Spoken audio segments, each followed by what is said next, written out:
À tout à l'heure, hein, William, pour nos moments de discussion. Mesdames et messieurs, on va prendre maintenant nos deuxièmes invités ce matin. Mélanie Yekpe de la Commission nationale chargée des réfugiés au Bénin et puis Hugues Kwapnang du Bureau central des réfugiés au Bénin. Voici le plateau invité.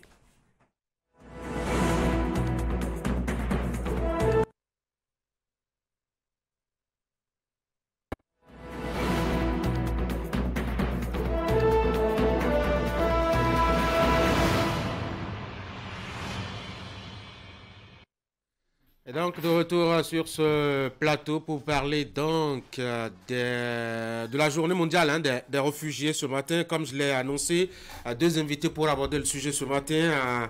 On va commencer déjà par Hugues Kwapnang du Bureau central des réfugiés au Bénin. Monsieur Kwapnang, bonjour. Bonjour monsieur. Bienvenue sur Actu Matin, merci d'être là. En face de vous, Mélanie Yekpe de la Commission nationale chargée des réfugiés au Bénin. Madame Yekpe, bonjour.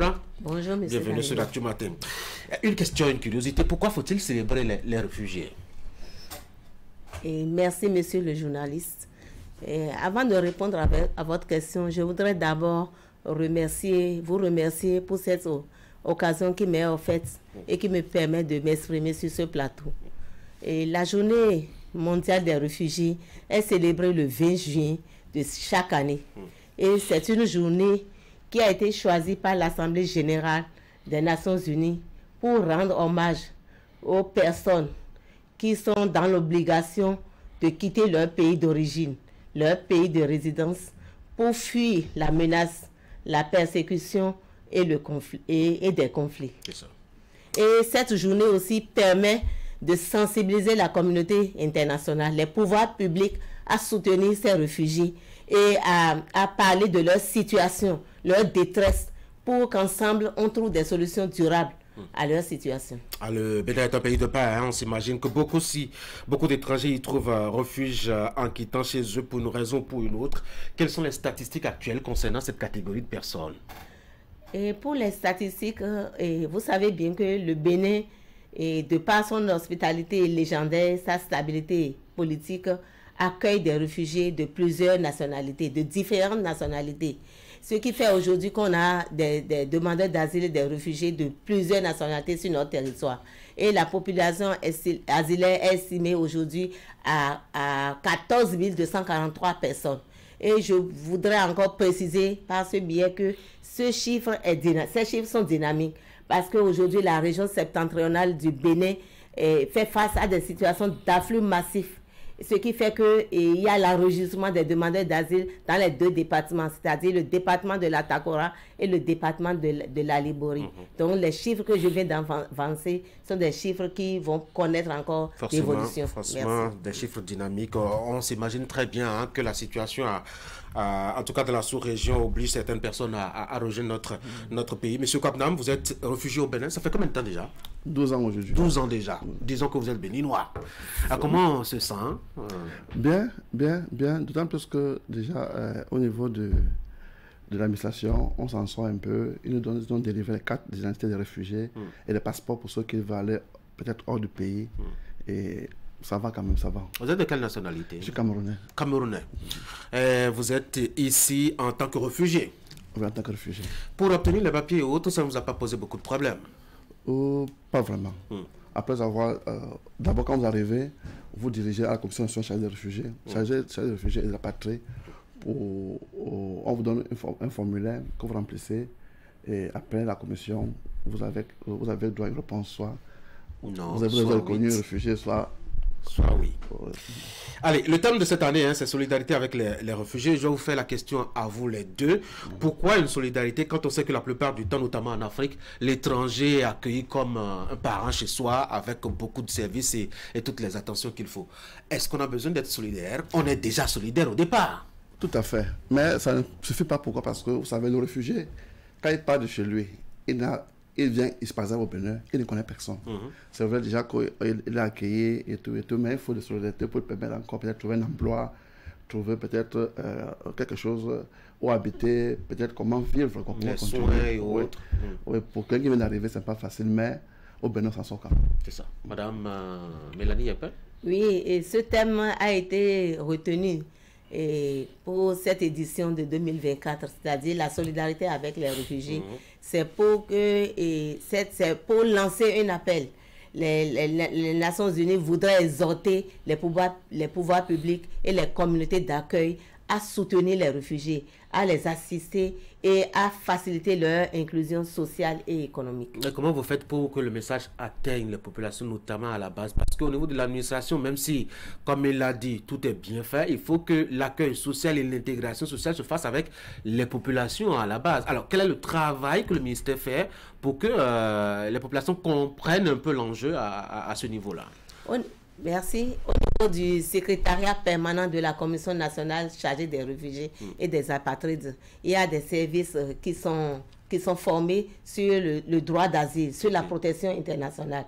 Donc, c'est ces agents qui vont sur le terrain, font des sensibilisations, notamment au niveau des frontières, et ils sensibilisent les élus locaux, les agents des frontières, c'est-à-dire la police républicaine, les populations de premier contact, parce que ces populations, c'est eux qui sont en contact avec les réfugiés. Donc, ils ont besoin d'être informés sur le droit d'asile, sur le rôle qui est le leur, pour quand même soutenir ces personnes. Donc, il y a ces sensibilisations qui se font de façon périodique à ces niveaux pour quand même leur expliquer le devoir que la population d'accueil a envers ces personnes, notamment pour accepter le réfugié et pour qu'il y ait une cohésion sociale et une cohabitation pacifique. Monsieur Hugues Kwabnam, le monde célèbre une journée qui vous est dédiée aujourd'hui. C'est un honneur, hein, visiblement. Vraiment, très grand honneur, parce que ça permet au moins à tous les réfugiés d'être un peu contents qu'il y a une journée organisée pour penser à eux. Mais à part ça, qu'est-ce que vous y gagnez? Donc, c'est beaucoup de choses. Déjà, l'année passée, le gouvernement béninois, par le ministre de l'Intérieur, nous a donné, nous accompagner avec un montant d'argent. Et cette année aussi, peut-être c'est la même chose. Et ça permet au moins à quelques réfugiés vulnérables de trouver quelque chose de plus pour faire manger les enfants. Monsieur Yepé, Madame Yepé, vous direz bien des choses à Monsieur Yepé. Quelles sont les implications de la loi aujourd'hui portant sur le statut des réfugiés? Je voudrais d'abord remercier, avant de parler de cette loi, je voudrais d'abord remercier le gouvernement pour l'adoption de cette loi. Parce que cette loi a remplacé l'ordonnance de 1975 qui comportait beaucoup d'insuffisances. Beaucoup d'insuffisances en ce sens qu'il n'y a pas les situations d'afflux massif. Aujourd'hui, la région septentrionale du Bénin fait face à des situations d'afflux massif, alors que l'ordonnance qui régissait la matière de l'asile avant n'a pas parlé de ces questions. Donc, c'est heureux aujourd'hui qu'on ait cette loi qui a pris en compte les situations d'afflux massif. Il y a également la réunification familiale. Dans les cas de déplacement forcé, il y a souvent la séparation des familles, la dislocation de la famille. L'ordonnance n'a pas pris en compte. Il y a l'annulation du statut, il y a la révocation du statut. L'ordonnance n'a pas pris en compte. Il y a les questions de réfugiés sur place. L'ordonnance n'a pas pris en compte toutes ces questions. Aujourd'hui, on est heureux qu'on a ces thématiques, ces questions qui ont été prises en compte. L'inclusion sociale aussi, ça a été pris en compte. La naturalisation, ça a été pris en compte par la nouvelle loi. Et excusez-moi, je vais aller. Et la plus importante question, c'est aujourd'hui la loi ne parle pas seulement du réfugié, ça parle encore des apatrides. Donc on a une seule loi qui parle de la thématique des réfugiés et des apatrides. Donc c'est une avancée considérable. Je vous ai entendu parler de réfugiés sur place. Ça parle de quoi? Les réfugiés sur place, c'est des réfugiés qui ont quitté leur pays d'origine ou leur pays de résidence et à l'origine n'éprouvaient pas des craintes de persécution. Ils ont quitté pour peut-être des raisons de convenance personnelle et ils sont arrivés dans un pays d'accueil. Mais au moment où ils sont installés dans le pays d'accueil, il y a des événements qui sont survenus. Dans leur pays. Dans leur pays. Okay. Ou bien même dans le pays d'accueil, le demandeur d'asile, le réfugié a eu à prendre des positions et qui attire des velléités persécutrices à son égard. et ça l'empêche de retourner dans son pays d'origine. En ce moment, on peut examiner son cas et lui accorder le statut de réfugié. Et en ce moment, on l'appelle le réfugié sur place. Parce qu'au début, il ne craignait pas, il ne nourrissait pas une crainte fondée de persécution avant de quitter son pays d'origine ou son pays de résidence. Et du coup, la loi, il fait beaucoup de droits. On s'imagine très bien. Allez, on va rapidement finir cet entretien. Monsieur Kwapnang, vous êtes au Bénin depuis 12 ans. J'ai l'impression que tout va très bien et que c'est le meilleur des mondes, c'est ça? C'est le paradis? Oui, ça va. Qu'est-ce qui vous manque? La famille. La famille. Mais ça, le Bénin ne peut pas vous l'offrir. Hein? Enfin, je ne sais pas. Ou on vous fait un mariage avec une béninoise, ça vous va? Je voulais profiter aussi de votre télévision ce matin pour... je sais, beaucoup de ma famille sont actuellement devant la télévision Cameroun pour regarder cette émission.